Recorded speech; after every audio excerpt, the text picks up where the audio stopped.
Hola chicos, en esta ocasión continuamos con nuestra cuarta semana de la materia de entrevista y bueno, nuestro tema es la entrevista psicológica aplicada. En esta semana vamos a tomar dos unidades, en la cual es la entrevista como técnica y la entrevista psicológica aplicada. En esta vamos a estar checando lo que es la diferencia entre anamnesis, consulta y entrevista y las etapas de entrevista, así como también lo que es la comunicación en la entrevista. Entonces vamos a dar inicio con lo que sería la entrevista como técnica.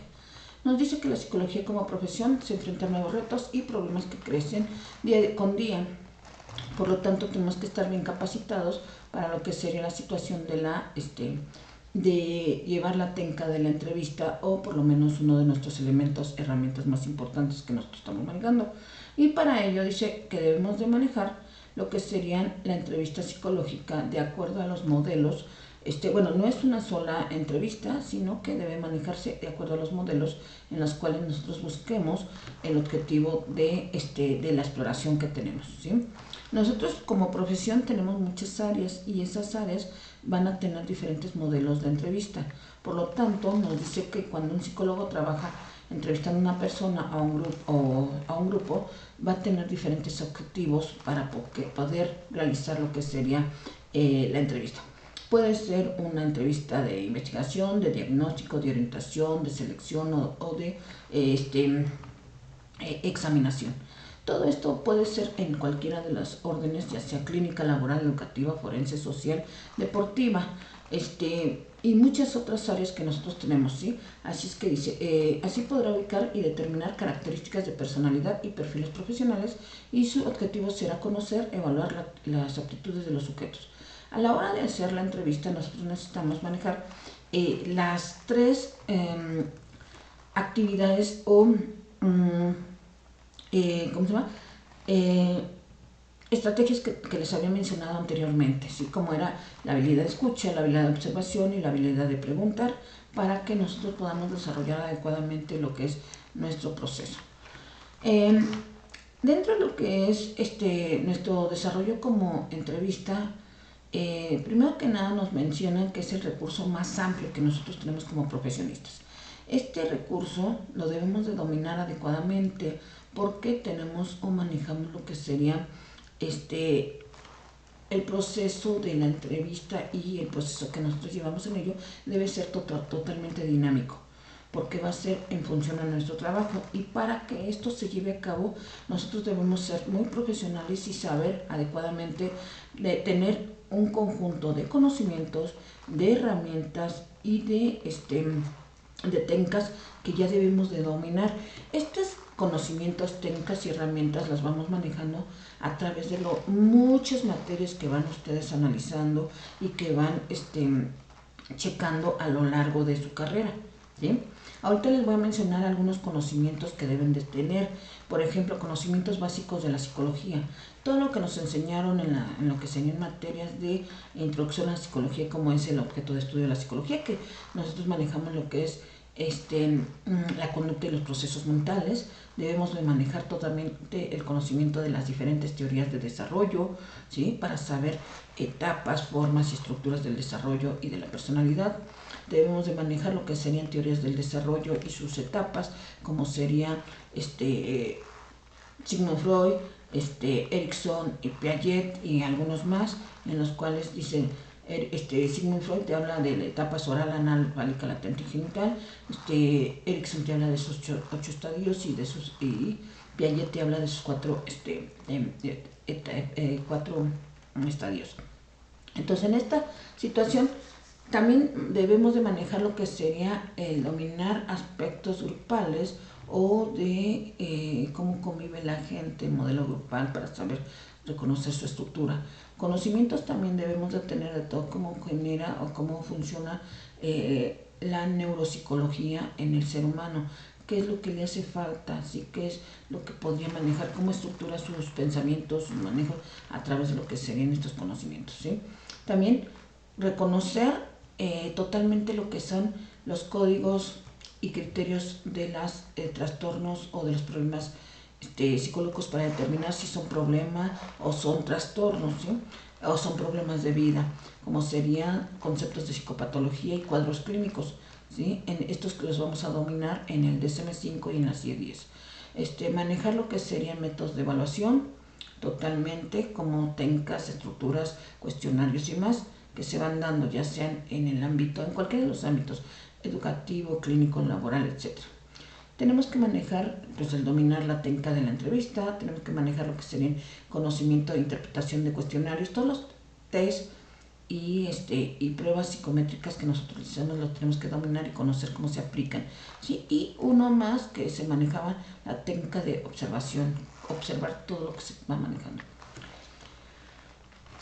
Ya les mencioné todo lo que se tiene que manejar y todo lo que se tiene que conocer, por lo tanto les pido que para ello manejemos lo que sería la situación de conocimientos amplios y que en este momento entramos a lo que sería la diferencia entre anamnesis, consulta y entrevista. Son formas en las cuales se puede conocer a una entrevista. Sin embargo, por ejemplo, una anamnesis es totalmente clínica, ¿sí? La anamnesis es una estructura clínica en la cual vamos a conocer hitos o episodios evolutivos del sujeto, ¿sí? Desde lo que es su etapa prenatal hasta la vejez. Pero en esta situación se hace en dos áreas o en dos momentos, de lo que es de la niñez hasta la adolescencia y de la adolescencia hasta la vejez, ¿sí? Si es que está y si no, lo vamos checando por tiempos. ¿Qué es lo que debemos de conocer de las personas? Dependiendo de cómo se van manejando los cambios de su etapa y las problemáticas que se presentaron en cada una de ellas, como fue embarazo, parto, lactancia, destete, alimentación, problemas algunos problemas que pueden manejar, como serían problemas de alimentación, de sueño, cómo se dio su desarrollo psicomotriz, cómo se manejó su control de esfínteres, cómo fue su aprendizaje de aseo personal, cómo fue su historia escolar, a qué se dedica, cuáles son sus juegos, qué enfermedades ha tenido. Todo esto, que aquí les dejo una listita completamente, es importante que nosotros la manejemos. Además de checar que es muy relevante conocer lo que sería ciertas áreas, ¿sí? Ya cuando ustedes estén en lo que sería el diagnóstico, les enseñarán cada uno de estos elementos importantes porque va por etapas. Y bueno, ahí vamos manejando esto. Dice una diferencia fundamental entre la entrevista y la anamnesis es que atañe la teoría de la personalidad. Como ya les mencionaba, debemos de manejar todo lo que sería la personalidad y conocer cómo se está desarrollando el ser humano desde que se inició. También en segundo lugar o en siguiente punto, para lo que es la anamnesis, debemos manejar ampliamente lo que sería su comportamiento no verbal, que va a estar manejado en lo que sería la estructura del conocimiento. Dice, este último puede informar sobre la historia y sobre su presente en grados muy variables de coincidencia y contradicción en lo que verdaderamente expresa. Por eso la comunicación es muy importante, porque nos va a dar lo que serían aspectos de aseveración o de refutación de la información que nos vayan dando, ¿sí? Dentro de esto, nosotros podemos checar que todo lo que nos va diciendo va relacionado ampliamente o tiene alguna contradicción, va teniendo algunas lagunas, va manejando algunas disociaciones o contradicciones, y para esto nosotros necesitamos utilizar ciertos elementos, instrumentos y acciones que se van determinando para conocer todo lo que sería la información que nos va dando el sujeto. Por lo tanto, nos menciona que esta entrevista es toda una historia de vida. Una anamnesis es una historia de vida. Poco a poco y detalladamente, con todos los elementos necesarios que se van dando, nosotros debemos de tomar en cuenta cada uno de los elementos que se va, que dieron o construyeron la historia del sujeto de una forma coherente, congruente y con diagnóstico. El diagnóstico lo vamos a determinar posteriormente y que se va a manejar a ciertos niveles. Si el conocimiento de los antecedentes médicos del paciente y sus familiares facilitan el servicio médico, establecer esquemas de intervención. Aquí con esta anamnesis nosotros vamos a determinar primero que se trabaja durante 3 semanas o 4 en entrevista y aplicación de instrumentos. Segunda, que podemos determinar nosotros si el sujeto puede tener un nivel preventivo, sintomático o transformativo dentro de lo que sería su modelo terapéutico. Y qué le podemos ofrecer nosotros al sujeto en esta situación. Ofrecerle lo que sería una reestructuración, un cambio de reaprendizaje, una reestructuración, una estructuración de la personalidad, una eliminación de sintomatología, todo lo que nosotros podamos manejar, ahí está. ¿Sí? Por lo tanto, es muy importante que nosotros manejemos y conozcamos en estas 3 semanas 4 los conflictos que tiene o las estructuras que ha manejado durante el largo de su vida para poder estructurar totalmente la situación de cómo podemos evaluar al sujeto y además para escoger adecuadamente los instrumentos que le vamos a manejar, como serían test y pruebas que le vamos a aplicar, ¿sí? Para poder entender un poquito más la estructuración de su escuela, familia, pareja, desarrollo y demás. Dentro de esto, nosotros desarrollamos la entrevista en diferentes fases. Estas fases, yo les tengo 2 clasificaciones de fases de la entrevista, en las cuales estas clasificaciones están determinadas por lo que es la situación de diferentes autores. Pero bueno, vamos a tomar en cuenta lo que es estos puntos, los deben de conocer, los deben manejar, que existen 3 fases de la entrevista, pero nuestros libros y nuestros autores nos mencionan lo que serían 4 momentos, ¿sí? Estos 4 momentos en los cuales tenemos lo que sería la situación del primer contacto, la apertura de la entrevista y la obtención de datos, exploración de motivos de consulta y cierre de la entrevista. ¿Qué hacemos en cada uno de estos momentos? En el primer contacto, lo primero que nosotros manejamos es que vamos a estar a tener contacto con la persona. Le vamos a estar estableciendo verbalmente qué es lo que podemos ofrecerle, ¿sí? Nos dice que este contacto debe de ser con la persona interesada, que se le debe de dar, ¿cómo se llama? Dar toda la información posible de cómo va a ser el trato y la presentación con ellos, qué horarios les podemos ofrecer, qué tipo de terapia se puede manejar, en qué lo podemos ayudar, etcétera, etcétera, ¿no? Toda esta parte en la cual nosotros podemos determinar que esto se va a dar. Este momento se puede llevar a cabo por teléfono, se puede llevar por una solicitud, se puede manejar en una institución totalmente, pero sin embargo tiene que abrir el espacio para que la persona nos pueda contactar directamente y pasar al siguiente espacio.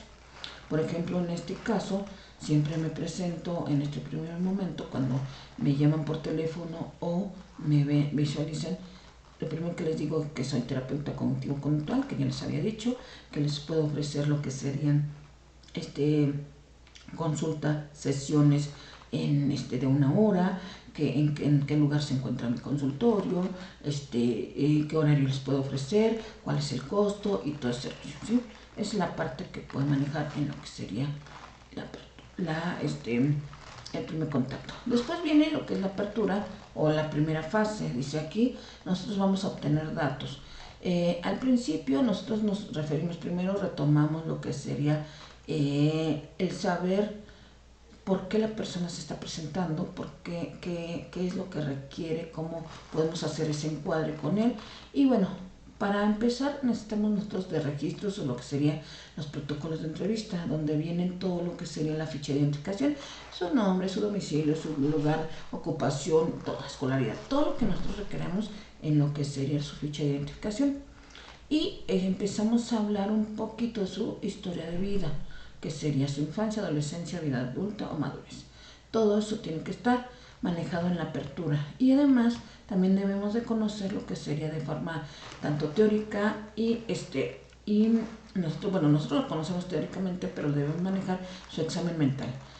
¿Qué se maneja en el examen mental? Todo lo que serían los procesos mentales se evaluamos. Cómo está en su atención, cómo maneja lo que sería la situación de percepción, de orientación, de lenguaje, de conocimiento y demás. Y todo eso se hace a través de preguntas en las cuales nosotros vamos a determinar cómo se está dando, cuáles son sus modelos de capacidad, cómo es su organización, cómo está su inteligencia, cómo es su empatía, cómo es su discurso, cómo es su lenguaje, todo eso. También les puedo mencionar que existen protocolos para hacer el examen mental, pero hay gente que no utiliza esos protocolos y que solamente lo maneja a través de las diferentes preguntas que le va haciendo, ¿sí? Si después de la entrevista, durante la supervisión es frecuente encontrar un entrevistado sin experiencia y suele olvidar el nombre de las personas que entrevistó. Aquí, por ejemplo, todas las anotaciones que vamos haciendo es precisamente para determinar que no se nos olvide ningún dato. Ya les dije que podemos anotar, podemos grabar, podemos codificar los datos, pero que en la siguiente sesión no podemos olvidar cómo se llama nuestro paciente y de las personas que nos habló, ¿sí? No podemos olvidar nombres de parejas, no podemos olvidar nombres de papás, no podemos olvidar datos de personas importantes que nos está dando y que para esta persona son relevantes. Entonces, por eso es importante que nosotros determinemos y conozcamos, hagamos toda esta entrevista y conozcamos la importancia de lo que serían sus datos relevantes. Para eso entramos nosotros también en la siguiente fase, que sería la tercera o la segunda en cuestión de conocimiento, que sería la exploración del motivo de consulta. El entrevistado aborda el motivo manifiesto de la consulta mediante algunas intervenciones aclaratorias que proporcionen más información y claridad acerca del malestar y el tema a tratar.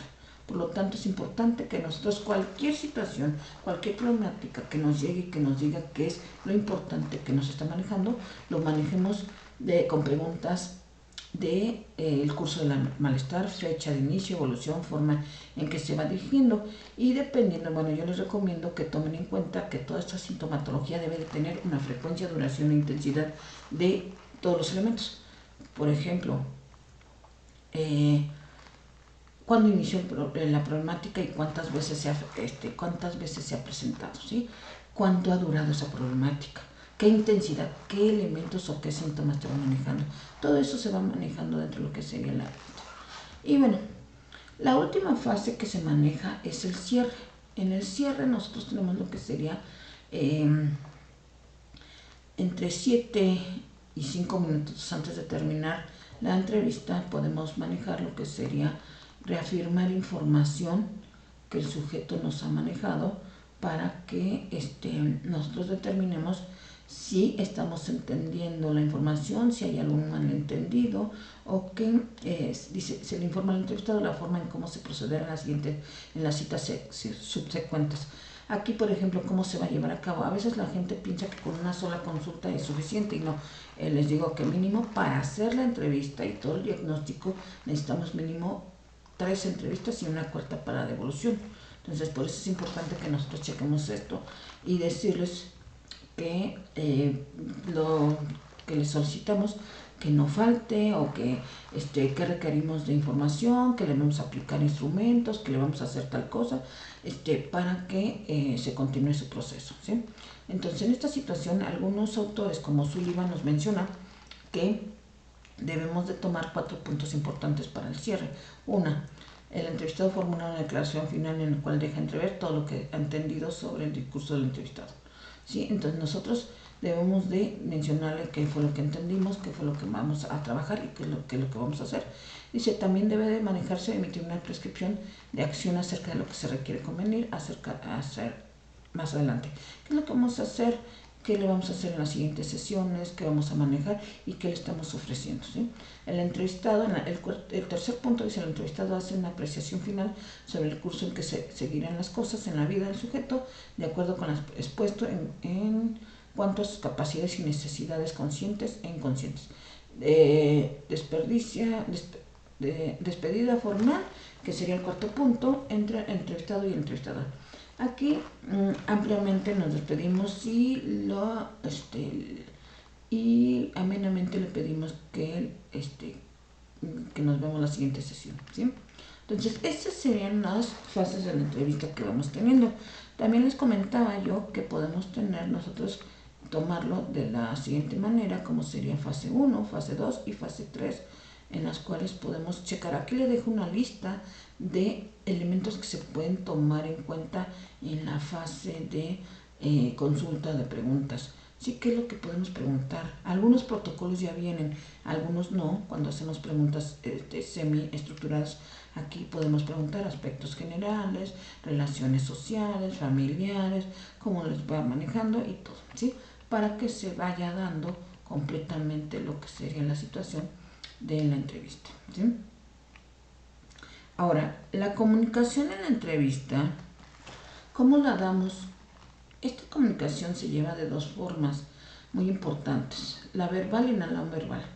La verbal es muy común porque vamos a estar escuchando a las personas lo que son palabras y signos que nos va a estar manejando, pero que son conocidos por todos nosotros y que si no le vamos a pedir que nos aclare. La escrita pues van a ser todas sus simbologías y gráficos que va manejando.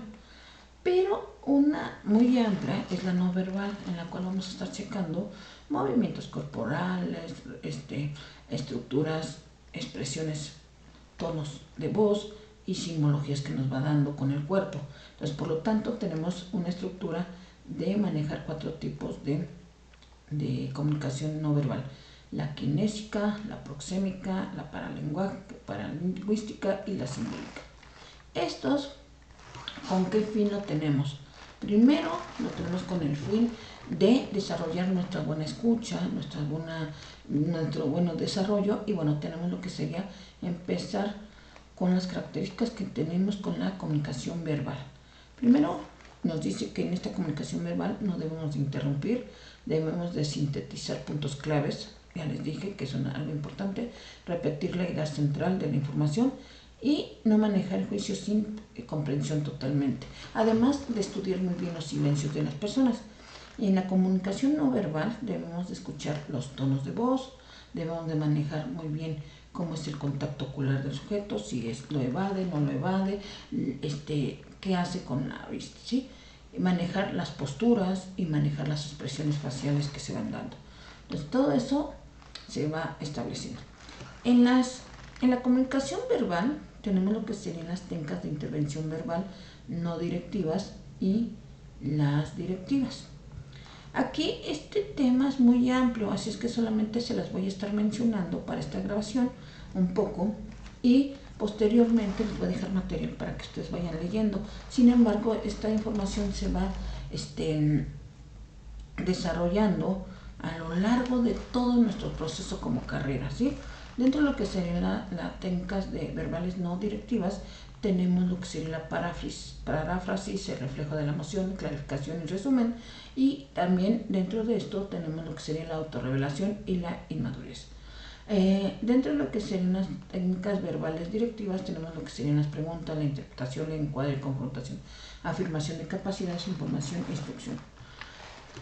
Entrando con lo que serían las técnicas de intervención verbales no directivas, que son las primeras, nos dice que están diseñadas para animar al entrevistado a que hable de forma abierta sobre aquello que desea comunicar y mostrar que se está escuchando.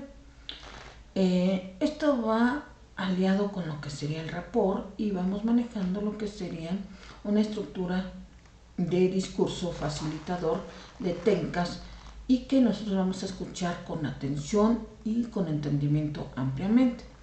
Entonces, por eso es importante que nosotros sepamos que esta comunicación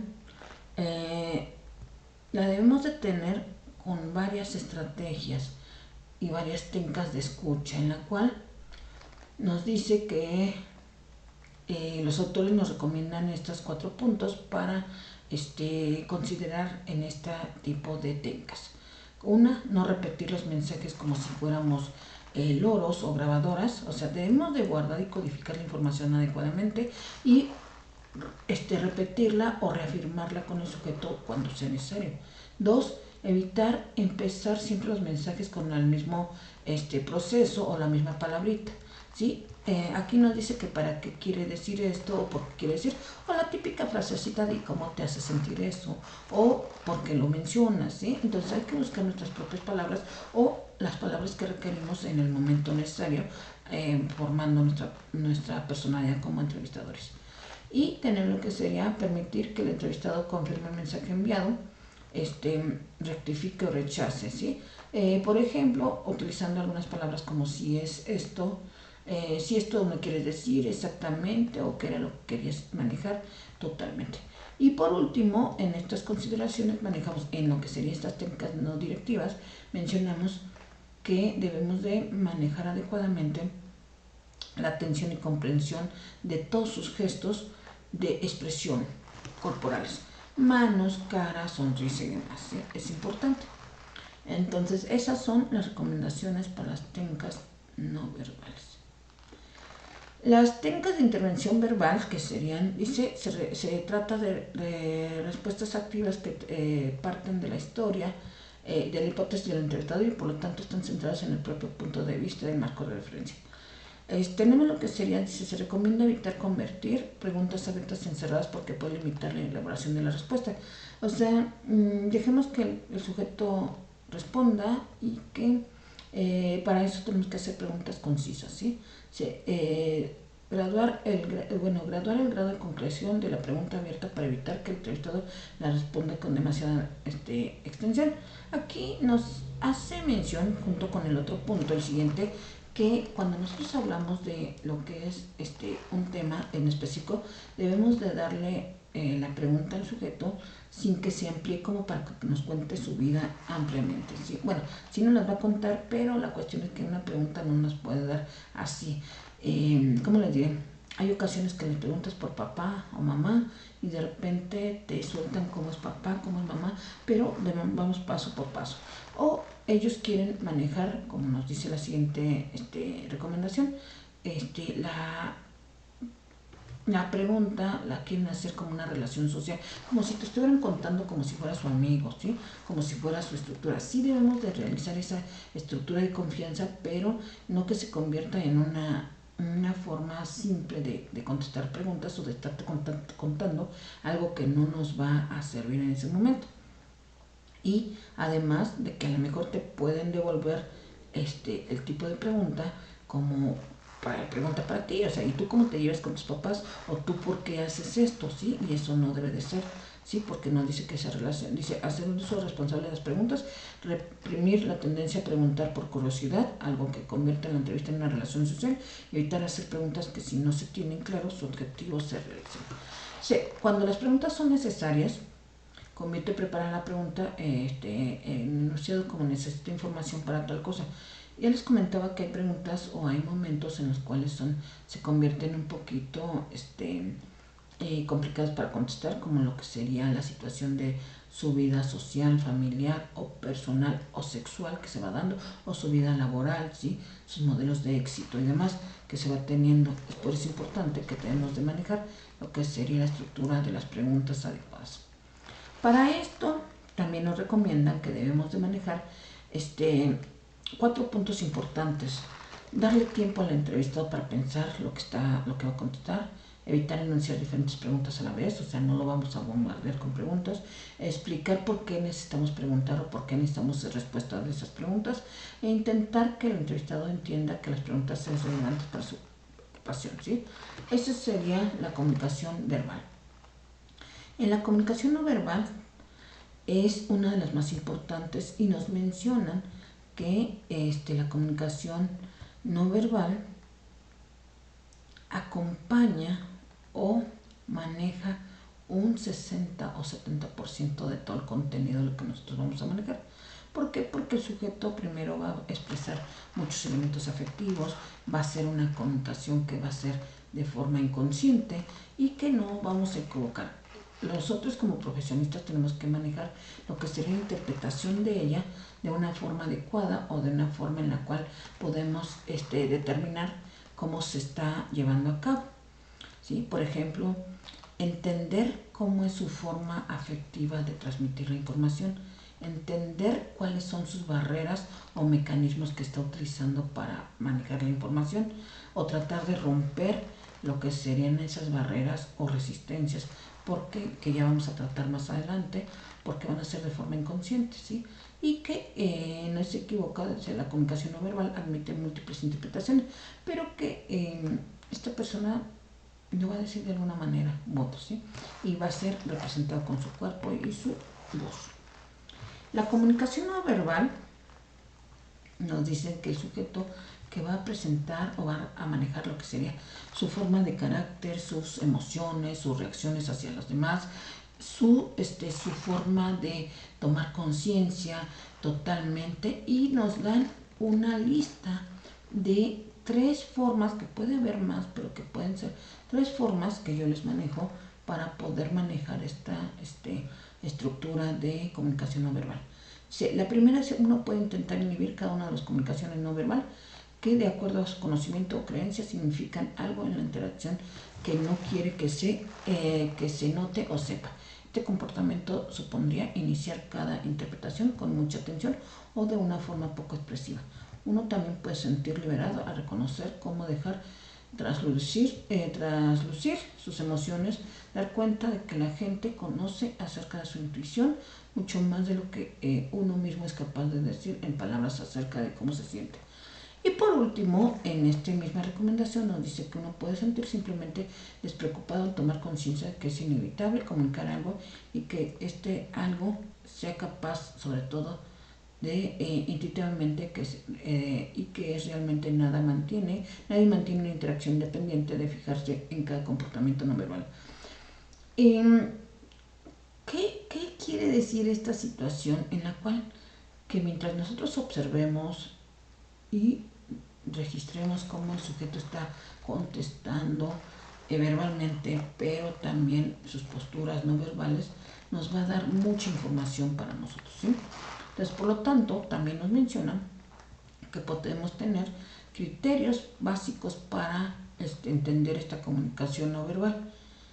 Y nos dice que si cada comportamiento no verbal está en el límite asociado al conjunto de comunicación. Entonces, cada cosa que nos esté diciendo debe tener un manierismo, un gesto, un sonido, un tono que nosotros lo debemos de interpretar. Y si no cuadra para nosotros, por ejemplo, nos está hablando algo triste y nos está diciendo de una forma muy simple, o un poquito alegre, o un poquito que, entonces hay que checar cómo está, ¿sí? También los movimientos que tiene para comentar o generar esto. Está triste, está enojado, pero no hace no hace desequilibrio en la voz, no nada. Entonces hay que analizar. Y por último, dice: el último criterio de interpretación de sentido de la comunicación no verbal es la necesidad de situar cada comportamiento no verbal en un contexto comunicacional. No se pretende enseñar a interpretar la comunicación no verbal, sino tomar conciencia de que en esta situación, que nosotros fijemos en qué momento nos está contando y cómo lo está manejando o interpretando el sujeto adecuadamente. Para esto, en la comunicación no verbal nos dicen, o nos manejamos 3 tipos de ámbitos en esta situación, que sería la kinesia, la paralingüística y la proxémica, que ya les había mencionado. Entonces, en esta situación, la kinésica nos habla de todo lo que sería el movimiento del cuerpo. La paralingüística nos habla del comportamiento verbal, no verbal expresado en la voz, y la proxémica se encarga de estudiar todo lo que sería el comportamiento no verbal relacionado con el espacio personal. En la kinesia nosotros escuchamos o vemos lo que sería la situación de posturas de cuerpo, gestos, expresiones faciales, mirada y sonrisa. Todo esto, como va paso a paso y son un montón de información, se las voy a dejar en otra presentación como aporte de material, ¿sí? En esta situación. La paralingüística, nos tenemos que tomar en cuenta lo que serían lo que comunica el sujeto con, ya les decía, el ritmo de voz, el tono y el volumen de la voz, como lo va mencionando, ¿sí? No deben de estar 2 elementos o 2 factores importantes, como sería el código y el contenido, que estén equilibrados adecuadamente. Y por último, la proxémica, en que se refiere en lo que sería la estructura de del espacio personal que va teniendo, espacio personal y la conducta territorial que va teniendo. Decíamos que había personas que cuando entran a la entrevista se alejan mucho o se acercan mucho o que van determinando lo que serían sus espacios, a veces hasta te quieren tocar para contarte algo, a veces les da miedo y se alejan, entonces es importante que lo chequemos. Chicos, a grandes rasgos esto es los temas del día de hoy. La próxima semana estaremos tomando otros temas. Sin embargo, todos estos son muy amplios.